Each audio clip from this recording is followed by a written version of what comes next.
Mes frères et sœurs, on entend parler du coronavirus depuis plusieurs semaines. Et la panique est en train de monter crescendo. Jour après jour, on a des nouvelles informations, des nouvelles recommandations. Jusqu'à ce que la dernière nouvelle qui nous est parvenue, c'est que à partir de lundi prochain, les écoles sont fermées. L'État est en train de redoubler de vigilance concernant ce virus. Ahbab el-Karam, il faut impérativement mettre au point la position du musulman face à ce type d'épidémie, à ce type de virus. Sachez, mes frères et sœurs, que ce virus tout petit, qui ne se voit pas à l'œil nu, a causé la peur de la terre entière. De la terre entière. Et tout ça, ça nous montre quoi? Ça nous montre à quel point nous, les humains, nous sommes faibles. Nous qui aujourd'hui avons une médecine développée. Nous qui aujourd'hui avons beaucoup de connaissances. Allah tabaraka wa ta'ala, par ce virus, il nous rappelle vous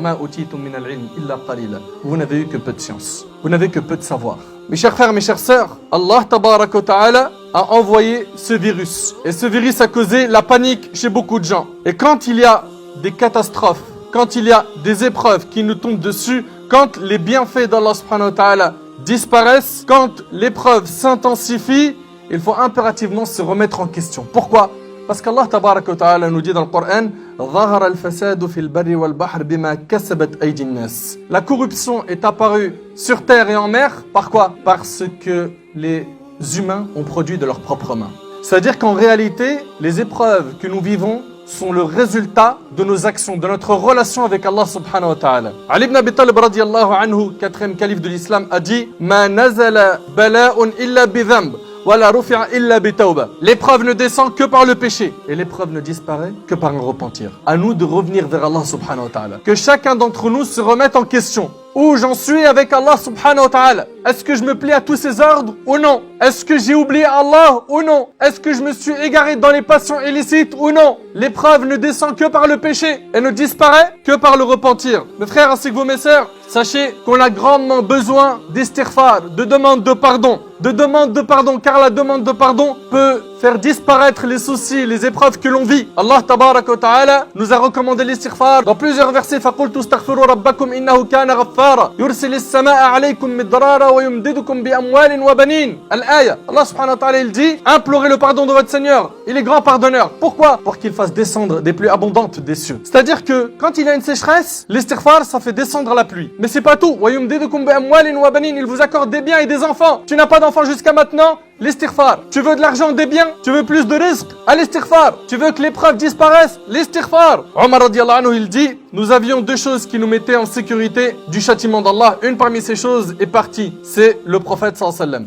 Et la deuxième chose qui est restée, c'est l'istighfar. C'est le fait de demander pardon à Allah subhanahu wa ta'ala. Et Ali ibn Abi Talib radiyallahu anhu, il a dit Al-ajabu mimman yahliku wa ma'ahu an-najah. Qui est étrange l'affaire d'une personne qui périt alors qu'il a la solution pour trouver le salut. Et on lui a dit wa ma hiya. Et quelle est cette solution? Comment est-ce qu'il peut trouver le salut? Il a dit al-istighfar, le fait de demander pardon à Allah subhanahu wa ta'ala. Il ne faut pas sous-estimer ces solutions. Il faut impérativement que vos cœurs soient sensibles à ces textes et les prendre au sérieux et les mettre en pratique. Al-istighfar, le fait de demander pardon à Allah subhanahu wa ta'ala. Notre bien-aimé Muhammad sallallahu alayhi wa sallam, il demandait pardon à Allah subhanahu wa ta'ala dans certaines versions 70 fois par jour et dans d'autres 100 fois. Mes frères et sœurs, prenez en compte 2 points pendant cette épreuve. 1, c'est qu'il faut impérativement prendre ses précautions et faire les causes. Al-akhdhu bil asbab. Faire les causes, ça veut dire quoi? Ne pas s'exposer aux endroits où il y a un danger. Ne pas aller dans un endroit où on sait qu'une personne est touchée du coronavirus. La personne qui est touchée de cette maladie, qu'elle ne sorte plus. Car en sortant, elle va contaminer autrui. Donc il faut faire les causes pour neutraliser ce problème. À notre échelle, chacun d'entre nous, on a énormément de choses à faire et on va les évoquer. Déjà, 1, ne te rends pas dans un endroit où tu sais qu'il y a potentiellement ce danger. Les endroits où il y a beaucoup de monde. Les endroits où on sait qu'il y a le coronavirus. Deuxième point, c'est s'en remettre à Allah subhanahu wa ta'ala. On a pris nos précautions. Et ben, il va falloir placer son tawakkul ala Allah. Sa confiance, on la place pleinement en Allah subhanahu wa ta'ala. C'est-à-dire que si moi, j'ai fait toutes les causes qu'il y avait en ma possession et qu'ensuite je suis touché par cela, que j'accepte le qadar d'Allah, que j'accepte l'épreuve d'Allah et que je me convainc que c'est un bien pour moi. Que c'est un bien, parce que l'épreuve d'Allah subhanahu wa ta'ala peut être un bien pour la personne. Ça rapproche la personne d'Allah, ça l'éduque, ça lui fait pardonner ses péchés, ça l'élève en degré auprès d'Allah subhanahu wa ta'ala. Allah tabarak wa ta'ala a dit قُلْ لَن يُصِيبَنَا إِلَّا مَا كَتَبَ اللَّهُ لَنَا هُوَ مَوْلَانَا وَعَلَى اللَّهِ فَلْيَتَوَكَّلِ الْمُؤْمِنُونَ.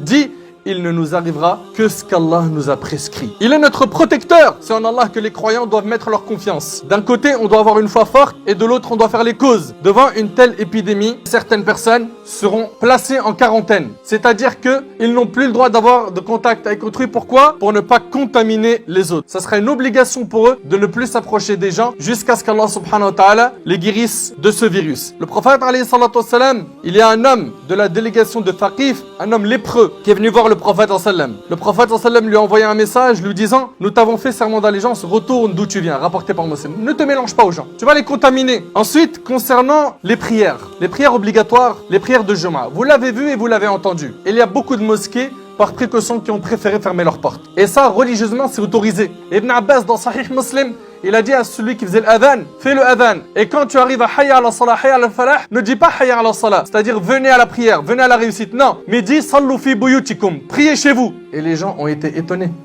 et ils ont renié ses propos. Et là, il leur a dit: vous êtes étonnés de ce que je suis en train de dire? Sachez que celui qui est meilleur que moi l'a déjà fait. Et il parlait ici du prophète sallallahu alayhi wa sallam. Pourquoi? Parce que c'était un temps de forte pluie et il y avait de la boue partout et c'était vraiment quelque chose qui mettait les musulmans dans la gêne. Donc si pour une forte pluie qui ne va pas porter atteinte à la vie d'une personne de manière générale, une forte pluie est une cause qui permet à la personne de ne pas prier le Jumu'ah et donc de prier chez lui 4 rak'at de dhuhr, qu'en est-il d'un endroit où il y a maintenant un danger potentiel, ce virus qui peut amener une personne à mourir? Vous vous imaginez un petit peu? Donc aujourd'hui, il y a certaines mosquées qui sont encore ouvertes, qui attendent l'évolution des choses. D'autres, par précaution, ont préféré fermer. Quoi qu'il en soit, vous suivez l'évolution des choses, des autorités, des spécialistes en la matière, et on évolue de cette manière-là. On ne s'expose pas au danger. Ahbab el-Karam, un point très important, c'est les invocations. Les invocations, lecture des 3 dernières sourates, Al-Ikhlas, Al-Falaq, Al-Nas, 3 fois le matin et le soir.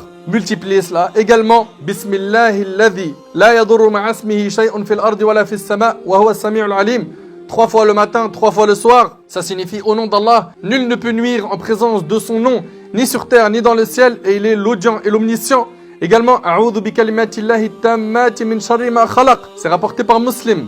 Celui qui dit ça, aucun mal ne le nuira.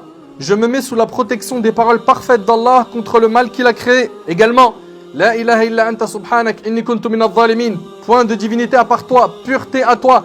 J'étais vraiment du nombre des injustes. Également, Allahumma inni a'udhu bika min zawali ni'matik wa tahawuli afiyatik wa fujaati niqmatika wa jami'i sakhatik. Oh Allah, je me réfugie auprès de toi contre la disparition de tes bienfaits, la dégradation de ma santé, la soudaineté de ton châtiment et contre tout ce qui causerait ta colère. Également, Allahumma inni a'udhu bika min al-baras wal junun wal judham wa min sayyi'il asqam. Oh Allah, je me réfugie auprès de toi contre la dépigmentation, la folie, la lèpre et les mauvaises maladies. Il y a également le dhikr. Yunus alayhi salam qui s'est retrouvé dans le ventre du poisson. Allah subhanahu wa ta'ala il dit falawla annahu kana min al-musabbihin. C'est parce qu'il était du nombre de ceux qui faisaient tasbih et glorifiaient Allah. La labitha fi batnihi ila yawmi yub'athun. Il serait resté dans le ventre du poisson jusqu'au jour du jugement.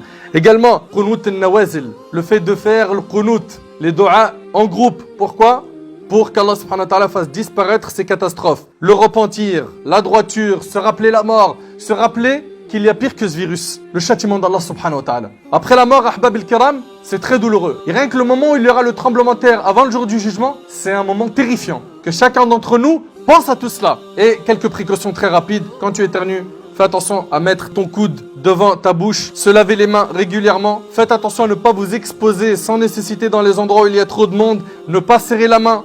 Évitez les contacts physiques en cas de symptômes d'état grippal. Quand vous avez une fièvre ou que vous commencez à trop tousser, n'allez pas à l'hôpital, il est possible que vous contaminez quelqu'un. Appelez le 15. Appelez, demandez qu'est-ce que je dois faire. N'allez pas contaminer les autres. Évitez de visiter les personnes âgées sans nécessité. S'il y a une nécessité, allez-y. Et continuez à invoquer Allah subhanahu wa ta'ala, car Allah tabarak wa ta'ala, lui qui a fait descendre cette épreuve, c'est lui azza wa jal seul qui la fera disparaître. Allahumma arfa' anna hadha al-bala. Allahumma ya rabbi nas'aluka al-'afwa wal-'afiya fi dinina wa dunyana. Allahumma ihfazna min kulli shar. Allahumma inna nas'aluka an tasturna fawqa al-ard wa tahta al-ard wa yawm al-'ard 'alayk. Allahumma jannibna al-fitan ma dhahara minha wa ma batan. Allahumma arina al-haqqa haqqan warzuqna ittiba'ahu wa arina al-batila batila warzuqna ijtinabah.